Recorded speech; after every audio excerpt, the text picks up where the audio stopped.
حضرت مسیح موعود علیہ الصلوۃ والسلام نے تمام مخالفین کو یہ کھلا چیلنج دیا ہے کہ میرے پر بد دعائیں خدا تعالیٰ کبھی نہیں سنے گا۔ آپ فرماتے ہیں میں محض نصیحتاً للہ مخالف علماء اور ان کے ہم خیال لوگوں کو کہتا ہوں کہ گالیاں دینا اور بد زبانی کرنا طریق شرافت نہیں ہے۔ اگر آپ لوگوں کی یہی تینت ہے تو خیر آپ کی مرضی، لیکن اگر مجھے آپ لوگ کاذب سمجھتے ہیں تو آپ کو یہ بھی تو اختیار ہے کہ مساجد میں اکٹھے ہو کر یا الگ الگ میرے پر بد دعائیں کریں اور رو رو کر میرا استحصال چاہیں۔ پھر اگر میں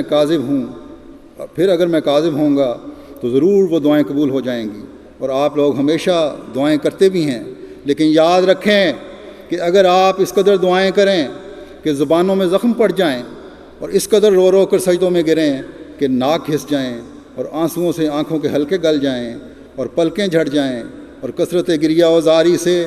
بینائی کم ہو جائے اور آخر دماغ خالی ہو کر مرگی پڑنے لگے یا مالی خلیہ ہو جائے، تب بھی وہ دعائیں سنی نہیں جائیں گی، کیونکہ میں خدا سے آیا ہوں۔ جو شخص میرے پر بد دعا کرے گا وہ بد دعا اسی پر پڑے گی۔ جو شخص میری نسبت یہ کہتا ہے کہ اس پر لعنت ہو، وہ لعنت اس کے دل پر پڑتی ہے مگر اسے خبر نہیں۔